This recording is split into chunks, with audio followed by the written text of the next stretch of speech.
Oh, okay, we're back. So let's continue exploring.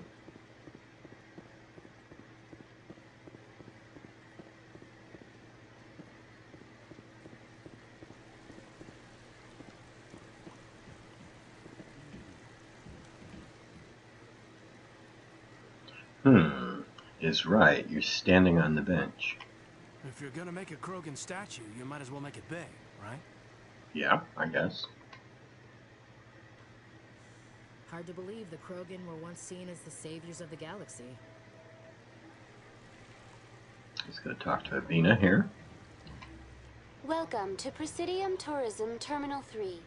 Here in the financial district, a number of businesses offer various goods and services to their exclusive clientele. The statue you see before you was commissioned to honor the Krogan soldiers who gave their lives to protect Citadel space during the Rachni Wars. In the aftermath of the Krogan rebellions, several embassies petitioned to have the statue removed. However, this motion was eventually quashed by the Council. What were the Rachni Wars?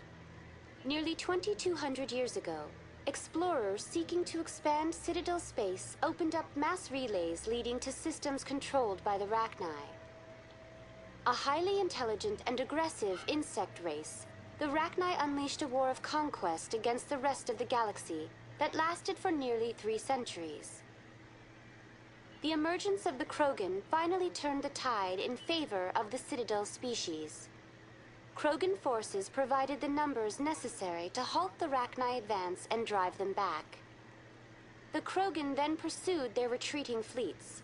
Able to survive the harsh environments of the Rachni homeworlds, the Krogan hunted their enemy to extinction. Was it really necessary to wipe them out?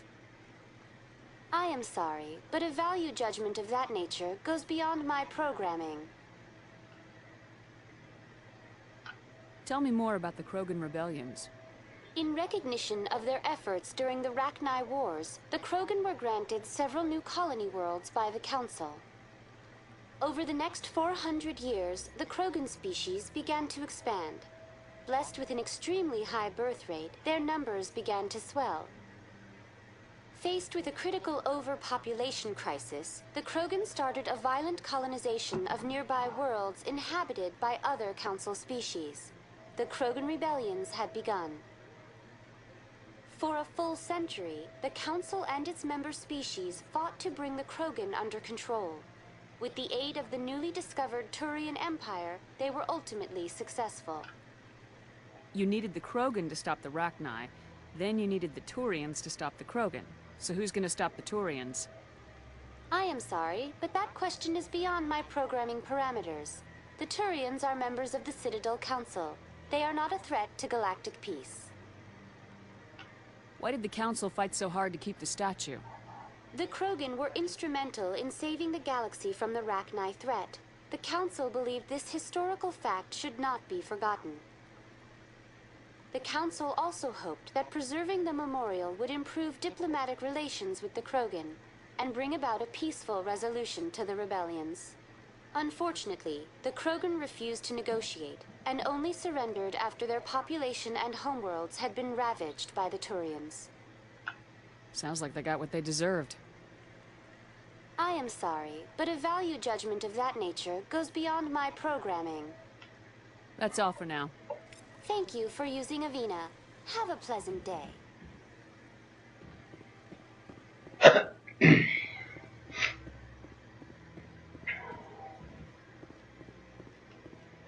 Ah, human.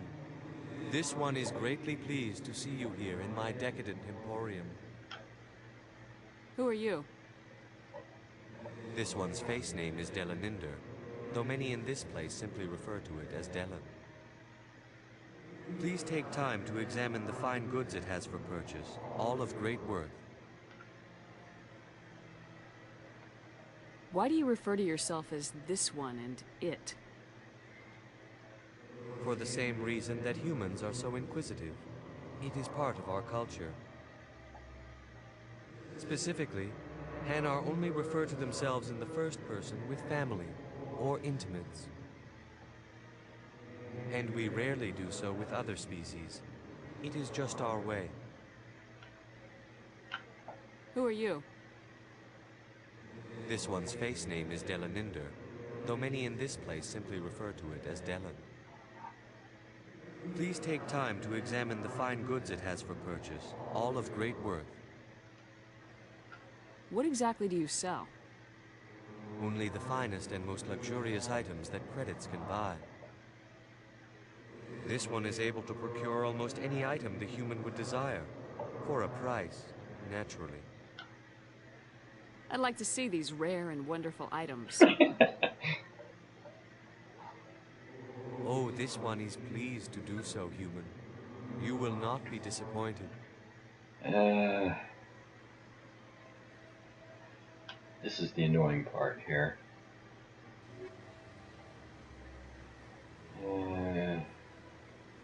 No, this is just a bunch of crap, isn't it? Oh, I have to buy these licenses again? I thought I already had these licenses.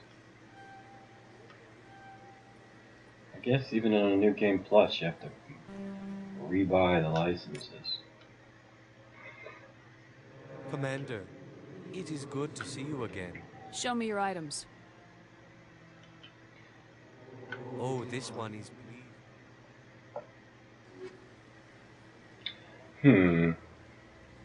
Pretty bloody expensive, isn't it? Yeah, I don't think it's worth it. Probably find one. Should we go talk to Barla right now? Yeah, that can't hurt. What's this? One of the Earth Clan. Ah, a very famous one, yes? You are the one called Shepherd. You were at Torfan, correct? You led the final assault against the enemy base, if memory serves. You've got me at a disadvantage here. Forgive me, Earth Clan. My name is Barla.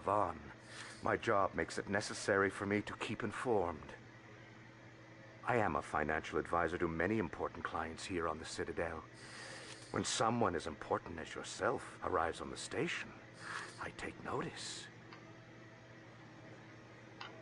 Tell me more about your job. Galactic finance is incredibly complex. A mix of laws and regulations from dozens of interstellar economies. I'm an expert in how all these economies interact. For a fee, I share my expertise. I also offer premium services for those clients who need someone to conduct business without drawing unwanted attention. Discreet and efficient. That's my motto. Sounds pretty shady. Everything I do falls completely within the bounds of interstellar commerce law.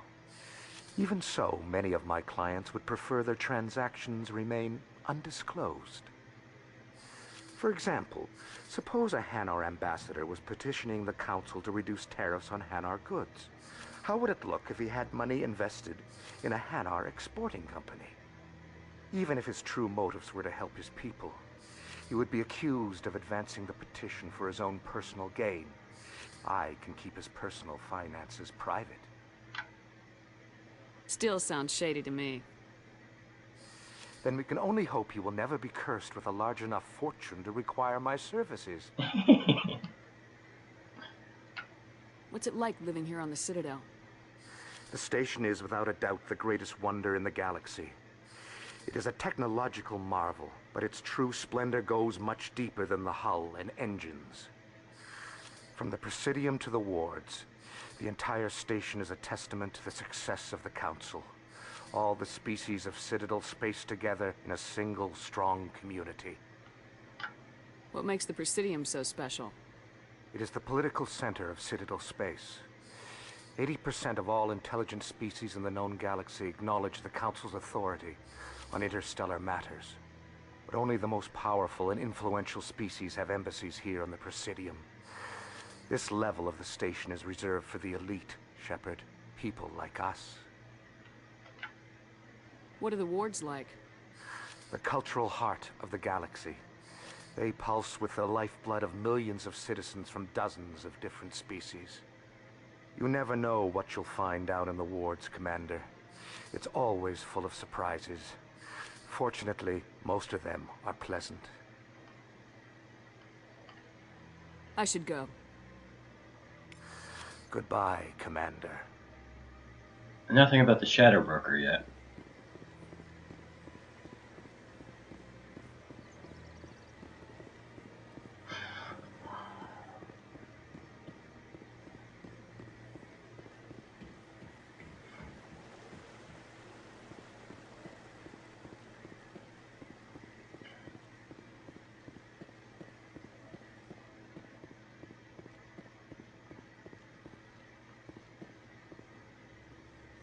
Alright, Ash, what do you got to say?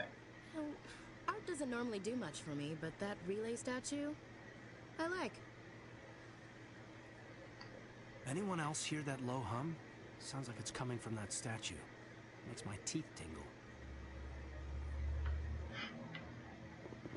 I think you and me are going to take a ride through that statue. I'm not sure, but probably.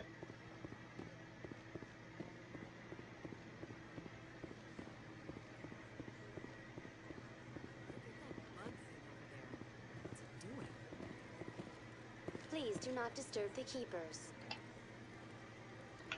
Please do not disturb the keepers.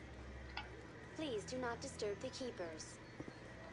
Please do not disturb the keepers. Alright, let's talk. Welcome to Presidium Tourism Terminal 2.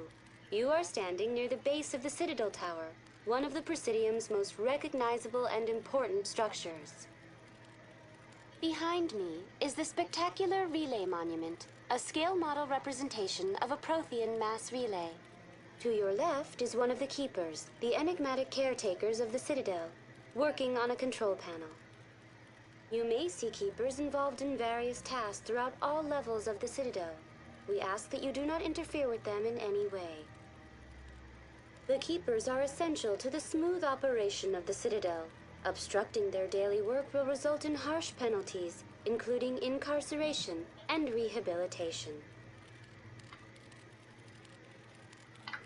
Tell me more about the Relay Monument. Discovered by the Asari who first arrived at the Citadel, the Relay Monument is one of the station's most interesting and controversial features. What is the meaning behind this striking piece of art?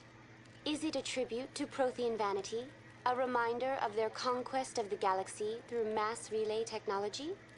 Or perhaps it is a symbol of unity, a Prothean acknowledgement that the relays would eventually lead other species here to the Citadel. No one can say for sure, making the Relay Monument a favorite topic of discussion among academics and scholars. Apparently nobody else has noticed that low hum. Might have figured out maybe it's actually not just a sculpture. Oh well. Tell me about the Citadel Tower. Housing both the council chambers and Citadel control, the tower is one of the most important buildings on the station. Access to these areas is restricted to those with the appropriate clearance.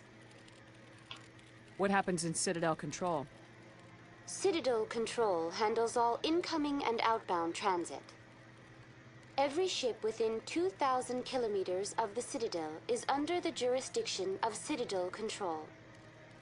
At peak capacity, they are responsible for monitoring upwards of 1,000 vessels.